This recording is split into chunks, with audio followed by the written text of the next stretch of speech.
Going to congratulate Virginia. We knew it was two really good football teams that were so much alike. And the problem we had tonight, we didn't stop their best player. And their best player is one of the best players in the country. And when you go into a game like this, you got to stop him. And we didn't stop him on the run or the pass. In fact, his passing is what really surprised us. I think it's 30 out of 38. There were two balls on the ground that we didn't get, which you have to get, so we thought we had to have some turnovers to win the game. And we stopped the running game pretty well, except for him and the 65-yard run. And then we had some opportunities in the red zone that we didn't finish. We also had a 3rd and 3, I think, and a 4th and 3, and a 4th and 4, and a 4th and 4. So normally we've been converting those and didn't do that tonight. So the biggest difference in the game, other than they didn't stop us either. So I thought it would be a defensive game, and obviously it wasn't from either standpoint. But I think the biggest difference in the game is they were 5 for 5 in the red zone. We were 1 for 3, and this was going to be whoever scored the most. And just disappointed that we didn't finish it like we needed to. So kicking game really wasn't a factor for either one. Defenses both gave up a bunch of yards, a bunch of plays. So it came down to two teams that it's going to be whoever had it last to score, and we just didn't score when we had it last. Why was he so successful throwing the ball? We've struggled at corner since we've had people hurt, and they're throwing those fade balls, and we haven't played them very well. So we've got to do a better job at that position. Everybody throws it out there. I mean, it's and with the quarterback run like he was, you couldn't play zone and try to help the corners because you couldn't stop him in the running game. So if you're going to stop him in the running game, we felt like we didn't stop the quarterback run at Virginia Tech. We didn't stop the quarterback run at Wake Forest, so we had to stop the quarterback run tonight.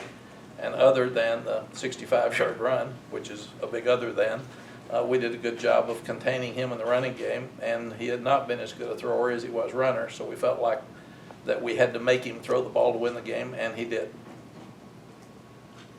How much do you feel like the drive and touchdown just before the half affected the rest of the game? Well, you can't give up a drive in 2 minutes and 6 seconds right before the half, and then you give up a 65-yard run to start the second half, so that was a 14-point swing. And as much as I talk about the last 5 minutes of the half and the first 5 of the second half, it killed us tonight. How do you feel your guys who returned from injury played today? They're not going to play very good when you're out for 3 weeks and you're not really sure, and you don't have you can't have contact with them in practice because you've got to wait till they get out there. So I think they'll play much better when they get to Pittsburgh.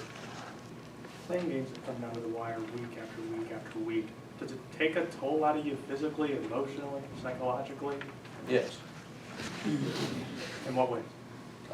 Just what you said, physically, psychologically, and emotionally. These guys have played their guts out every week, and every game's come down to the end. It's been unbelievable. In fact, I thought we'd go into overtime tonight, and I was really disappointed. I thought we'd go into overtime when we got it down to the 4th and 4, and then I thought we'd go into overtime when we got it back with I think 2 minutes plus left. In both cases, you make a couple of first downs, you usually go down and score. So I was really disappointed that this one didn't go into overtime too. You mentioned the red zone. The 2 of the misses were on 4th down plays. What went into the decision-making with the first one that you guys went for? When we weren't stopping them, I knew we were going to have to score touchdowns instead of field goals. And if we'd have kicked 2 field goals, we'd have gotten beat 38-37. All we just said is a close game. So we need to score touchdowns. Howell had 15 completions, but for 353 yards and 4 touchdowns. If you only saw the completions, you think not much. So how does is there any science to that, match that, just kind of what they were giving you today with big plays? No, I think when we're good on offense, we've been really good, and they had trouble covering Diami, 6 catches for over 200, 300, whatever it was, a bunch of yards. So Sam played really well, no turnovers. So we just didn't stop them. How impressed were you with Diami and his ability to get open and come away with those catches? He's obviously had some issues on drops. Yeah, we've really worked with him on his focus and thought he did a much better job tonight. Had you guys went into overtime with Javonte, do you know if Javonte would have? I don't. I wouldn't think so. I didn't think he would have come back in. In fact, I told him He had one where he was on the safety one-on-one, he ran right into the safety. Normally, he makes that cut and scores. I told him to make sure he was well enough to go back in there, because we had two other backs before the time he got hurt. So I haven't, nobody said anything about it at the end, so I don't know what the extent of the injury is. So you would have gone for overtime there, not for two, if had you scored? It would have depended on how much time was left, but I would think you're at home, you're scoring, they're scoring, unlike Clemson being a whole lot better than you were as a team. I think I would have kicked the extra point and gone to overtime. And we had momentum because we had just scored. Y'all good? Thank you, Coach. Thank you all.